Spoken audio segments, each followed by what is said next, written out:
باتیں جناب محمود خان تقوی صاحب نے کی ہیں، ہم سب ان کی تائید کرتے ہیں۔ جیسا کہ آپ سب جانتے ہیں کہ ریاست کی سب سے پہلی ذمہ داری حکمرانوں کی لوگوں کی جان، مال اور ناموس کی حفاظت ہے۔ اس وقت ہمارا سسٹم نہ صرف یہ کہ لوگوں کی جان اور مال اور ناموس کی حفاظت نہیں کر رہا، بلکہ ان کی جانوں پر حملہ ور ہے، ان کے مال پر حملہ ور ہے، ان کے ناموس پر حملہ ور ہے۔ بالکل برعکس کام کر رہا ہے، جو ذمہ داری تھی وہ نہیں انجام دے رہے ہیں، بلکہ اس کا الٹ انجام دے رہے ہیں۔ لہٰذا آئینی اور قانونی طور پر بھی یہ لوگ اہلیت کھو چکے ہیں ہم پر حکومت کریں۔ حکومت امانت ہے اللہ کی، اقتدار امانت ہے اللہ کا۔ آپ کا آئین جو یہ بھی آئین بچا ہوا ہے، جو متنازع آئین ہو چکا ہوا ہے، یہ آئین بھی ابھی بھی یہی کہتا ہے کہ یہ جو حکومت ہے، اقتدار ہے اللہ کا ہے، اور آپ کے پاس امانت ہے۔ آپ امانت میں خیانت کر رہے ہیں۔ خائن کبھی بھی اللہ کی امانت کا امین نہیں ہو سکتا۔ وہی اللہ، جیسے خان صاحب نے کہا، کہتا ہے کہ ایک بے گناہ انسان کا قتل تمام انسانوں کا قتل ہے۔ آپ ہر روز کئی سارے انسانوں کا قتل کرتے ہیں، تو آپ اس اقتدار کے اہل رہتے ہیں جو آپ کے ہاتھ میں ہے۔ لہٰذا یہ جو سسٹم ہم پر مسلط ہو گیا ہوا ہے، یہ عوام کا اعتماد کھو بیٹھا ہوا ہے، یہ اللیجیٹیمیٹ، اللیگل ہے، اور ان کو حق نہیں ہے ہم پر حکومت کرنے کا اور پاکستان کے عوام پر حکومت کرنے کا۔ اور جتنا یہ دیر سے ان کو ہٹایا جائے گا اتنی زیادہ نقصان ہوگا۔ لوگوں کے اندر مایوسی پھیل چکی ہے۔ آپ دیکھ لیں پاکستان کے حساس علاقے وہ بہت ہی ڈسٹرب ہو چکے ہوئے ہیں۔ کشمیر ہے، آپ کے سامنے صورتحال ہے۔ بلوچستان ہے، خون بہہ رہا ہے، رس رہا ہے خون وہاں پر، اور بات ہی کوئی نہیں کرتا کسی کے ساتھ، مشورہ ہی نہیں کرتے۔ یہ عقل کل ہیں، ہارڈ سٹیٹ، یعنی اپنے عوام کے اوپر سختی کرنا، ظلم اٹھانا، یہ ہارڈ سٹیٹ ہے۔ سر پر گولی مارنا، جتنے بھی ہمارے لوگ جوان قتل ہوئے ہیں سب کے سروں پر گولیاں لگی ہیں۔ تو یہ کس طرح سے چلائیں گے آپ کو بندوں کو مارنے کا بہت شوق ہے، تو ایک دن آئے گا کہ پھر آپ کو پاکستان میں رہنے کی بھی جگہ نہیں ملے گی۔ قاتلوں کو، ظالموں کو، نالائق لوگوں کو، نااہل لوگوں کو، جو ہم پر مسلط ہے عوام کی مرضی کے خلاف، پاکستان کے آئین کے خلاف مسلط ہے۔ جس کرسی پر بیٹھتے ہیں یہ غصب کی کرسی ہے، اللیگل، اللیجیٹیمیٹ، وہاں بیٹھے ہوئے ہیں۔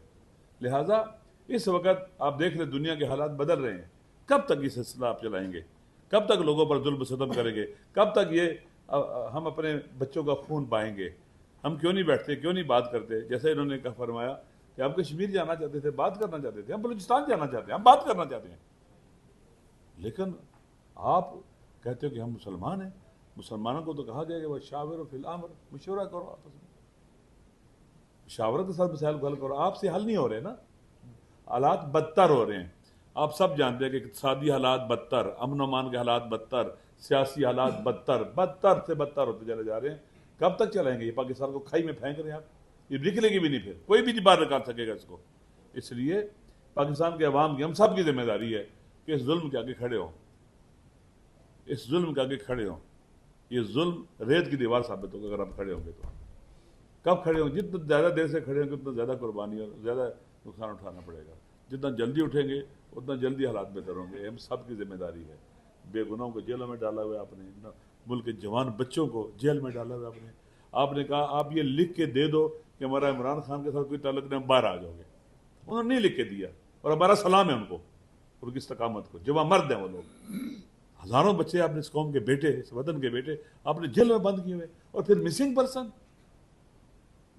تو ہم نے اٹھائے ہوئے، جن کی مائیں، بچے، بہنیں گھر انتظار کر رہی ہیں، بعض کی مائیں مر گئی ہیں انتظار کرتے کرتے۔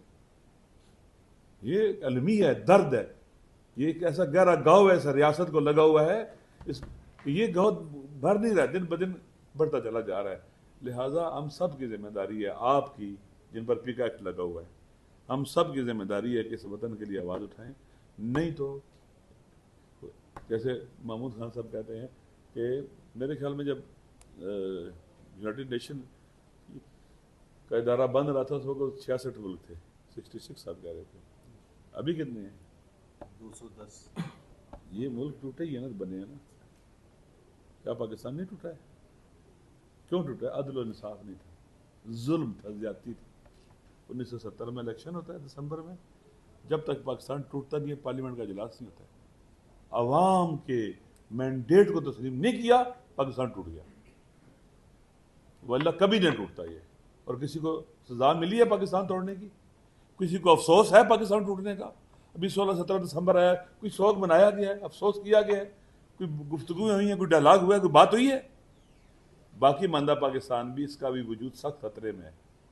بہرحال ہم سب کی ذمہ داری ہے، ہمارے جو لوگ بلوچستان میں مارے گئے ہیں، ماؤں کے بچے مارے گئے ہیں، یہ ساتھی، یہ لوگ جن کو مدد نہیں کی گئی ہے، واقعا یہ ایسا جرم ہے جو ناقابل بخشودنی ہے، ہم ان کے ساتھ ہیں۔